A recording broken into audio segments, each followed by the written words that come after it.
مل جائے اور روزہ نہ رکھنے کا کوئی عذر نہ ہو. ہم بیمار ہیں، مجبور ہیں تو وہ الگ بات ہے. اس لیے یہ روزہ ہم سب کو رکھنا چاہیے. تو اس سے ہمیں 9ویں اور 10ویں یا 10ویں اور 11ویں کا روزہ رکھنا ہے. حدیث پاک میں یہ بھی ہمیں ترغیب ارشاد فرمائی گئی. تو ہم کو حکم حدیث پر عمل کرتے ہوئے 2 روزے رکھنے چاہیے. ٹھیک ہے نا؟ صلو علی الحبیب. باپا، ہند کے جامعۃ المدینہ کے اسلامی بھائیوں کے ویڈیو سوالات ہمارے پاس اس وقت موجود ہیں. اس میں سے انشاءاللہ عز و جل اللہ صلو علی الحبیب صلی اللہ تعالی علی محمد. السلام علیکم ورحمۃ اللہ وبرکاتہ. وعلیکم السلام میں ورحمۃ محفوظ عالم رضوی، احمد آباد، ہند مدنی کابینہ. امیر اہل سنت کی بارگاہ میں عرض ہے، حضور ارشاد فرمائے کہ ہمارے جامعہ کے طلباء پورے ماہ مدنی کام کے لیے جاتے ہیں، لیکن اپنے علاقے سے کسی بھی اسلامی بھائی کو مدنی قافلے میں سفر نہیں کروا پاتے. کوئی صورت ارشاد فرما دیں کہ ہمارے جامعہ کے طلباء اپنے علاقے میں مدنی کاموں کی دھوم مچا دے. دوسرا سوال عرض ہے کہ حضور کوئی صورت ایسی ارشاد فرما دے کہ ہمارے جامعہ کے طلباء میں علم دین سیکھنے اور مدنی کام کرنے کا شوق اور جذبہ پیدا ہو جائے. جزاکم اللہ فی الدارین خیرہ. السلام علیکم ورحمۃ اللہ. وعلیکم السلام ورحمۃ اللہ وبرکاتہ. سارا مہینہ مدنی کام کرنے جائیں اور قافلے میں سفر نہ کروا پائیں، یہ ذرا ہے سمجھ میں نہ آنے والی بات.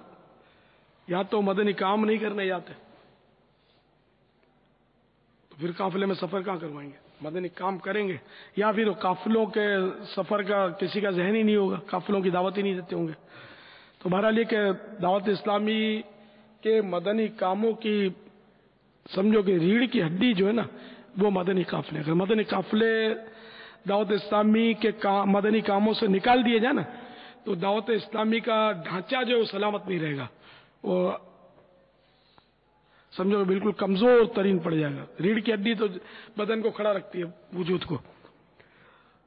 تو اس لیے مدنی قافلے جو ہے اس کا سب سے زیادہ اس کی کوشش کی جائے کہ مدنی قافلوں میں الحمدللہ نماز سیکھنے کو ملتی ہے، مخارج درست کیے جاتے ہیں، قرآن پاک بھی سکھایا جاتا ہے، اخلاق کی درستی کے بھی وہاں اسباب ہوتے ہیں، اور بہت ساری نیکی کی دعوت وہاں ملتی ہے ان کو، اور کافی کافی کافی اصلاح کا سامان ہوتا ہے. برسوں سے جو آدمی نہیں سیکھ پاتا وہ بعضوں کا 3 دن کے مدنی قافلے میں سیکھ کر لوٹتا ہے.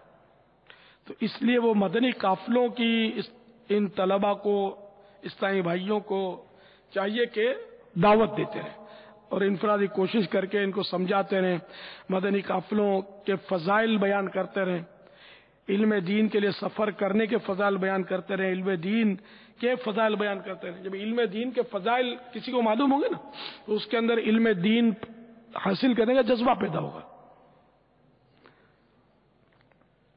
یہ آپ کے دونوں سوالات کے جوابات اس میں ہو گئے. واللہ تعالی اعلم ورسول اعلم عز وجل وصلی اللہ تعالی علیہ وآلہ وسلم. صلو علی الحبیب صلی اللہ تعالی علی محمد. السلام علیکم ورحمۃ اللہ وبرکاتہ. وعلیکم السلام. میں عبدالسلام مشاہدی حشمتی، ناظم، احمد آباد، ہند جامعۃ المدینہ. باپا جان کی بارگاہ میں یہ عرض ہے کہ دعوت اسلامی کے جامعات میں ہر طرح کی سہولتیں دینے اور مار پیٹ نہ ہونے کے باوجود طلباء اسلامی بھائی محنت سے پڑھتے نہیں ہیں، اس کا کیا حل ہے؟ ارشاد فرمائیں. جزاک اللہ خیرہ. باپا جان کی بارگاہ میں ہم سبھی کی طرف سے یہ عرض ہے کہ ہم سب کے لیے خصوصی طور سے دعا فرما دیں کہ ہم علم دین شوق سے حاصل بھی کریں اور خوب خوب مدنی کام بھی کریں. استقامت کی دعا فرما دیں. السلام علیکم ورحمۃ. وعلیکم السلام ورحمۃ اللہ وبرکاتہ. یہ آپ کے یہاں جامعہ کے کسی جامعہ کا ہوگا کہ وہ محنت سے نہیں پڑھتے اور سہولتوں کے باوجود نہیں پڑھتے، یہ ایسا ہوگا. ورنہ ہمارے یہاں باب المدینہ یا پاکستان کے طلبا وہ تنظیم المدارس کے جو امتحانات ہوتے ہیں نا، اس میں برسوں سے الحمدللہ نمایاں پوزیشنیں لیتے ہیں، فرسٹ سیکنڈ تھرڈ، ان پوزیشنوں میں برسوں سے آ رہے ہیں الحمدللہ۔ ہاں یہ بیٹھے ہوئے، یہی کہ ہمارے سائیں بھائی یہ بیٹھے ہوئے ہمارے ساتھ، یہ عالمیہ کے امتحان میں دوسرے نمبر پر آئے تھے پورے پاکستان میں، پورے پاکستان۔ یہ بچپن سے آنکھ کھولی ہے انہوں نے مدرسے میں ہمارے، اور یہ ہمارے نائب مفتی ہیں، یہ ہمارے دارالافتاء میں، اور صلاحیت مفتی والی ہے ان میں الحمدللہ، اللہ ان کو اور برکت دے۔ پہلے انہوں نے حفظ کیا مدرسۃ المدینہ میں، پھر جامعۃ المدینہ میں لگ گئے، اور اب قربانیاں بھی دیتے ہمارے ساتھ، وہ بیٹھے رہتے۔ تو یہ کہ یہ تو ابھی ایک موجود ہے، اس کے علاوہ الحمدللہ کافی ہیں ہر سال۔ اس سال جامعۃ المدینہ راول پنڈی کے ایک اسلام بھائی عالیہ میں پڑھتے ہیں، پاکستان بھر میں دوسری پوزیشن ہے۔ عالیہ میں ہاں ماشاءاللہ ملک بھر میں دوسری پوزیشن لی الحمدللہ۔ تو ہمارے یہاں ماشاءاللہ یہ ہر سال یعنی کہ پوزیشنیں آ رہی ہیں، تو یہ محنت سے نہ پڑھتے ہوتے تو ایسا یعنی کہ ایسے نتائج نہ آتے، ٹھیک ہے نا۔ تو اس لیے وہ یہ سارا تعلق ہوتا نا پڑھائی کا، یہ ہوتا اساتذہ پر۔ اساتذہ اگر دیانتداری کے ساتھ اور خوب توجہ کے ساتھ حکمت عملیوں کو بروئے کار لاتے ہوئے اخلاص و للہیت کو پیش نظر رکھ کر اپنے طلباء پر کوششیں کریں گے تو انشاءاللہ ضرور ان کی کوششیں برابر ہوں گی۔ تو خالی طلباء پر ڈال دیا جائے کہ یہ نہیں پڑھتے، یہ نہیں پڑھتے، یہ نہیں آپ بھی نہیں پڑھاتے، آپ بھی نہیں پڑھاتے، آپ بھی نہیں پڑھاتے، یہ میں بول سکتا ہوں اور کوئی نہیں بول سکتا، تو یعنی کہ دونوں ہاتھ سے بچتی ہے۔ تو ان اساتذہ کو چاہیے کہ وہ اپنا پورا زور لگا دیں کہ یہ پڑھیں، اور طلباء کو چاہیے کہ وہ بھی اس کے ثواب، اس کی فضیلت اور علم دین حاصل کرنے والوں کے لیے ملنے والی عظیم بشارتوں کو پیش نظر رکھتے ہوئے خوب توجہ سے دل لگا کر پڑھیں۔ تو جب دونوں طرف سے انشاءاللہ کوشش کامل ہوگی تو انشاءاللہ خوشبودار پھول اس میں سے انشاءاللہ کھلیں گے۔ تو میں سب اساتذہ کو بھی درخواست کروں گا کہ وہ بھی اپنی ڈیوٹی پوری دیں، پوری تندہی کے ساتھ، من دہی کے ساتھ، ضرورتاً دھن دہی کے ساتھ پڑھائیں، اور طلباء کو بھی چاہیے کہ وہ پوری کوشش کے ساتھ اللہ کی رضا کے لیے پڑھیں۔ دونوں کے پیش نظر رضا الہی رہے، اعلاء کلمۃ الحق کی نیت رہے، تو انشاءاللہ عز و جل ہر طرف مدینہ مدینہ ہو جائے گا انشاءاللہ۔ بابا ایک بات کا اظہار بھی انہوں نے اپنی سوال میں کیا کہ مار پٹائی نہیں ہوتی، تو کہیں ایسا تو نہیں کہ مار پٹائی کرنے سے پڑھائی کا معیار بڑھ جائے، وہ اجازت چاہ رہے ہوں؟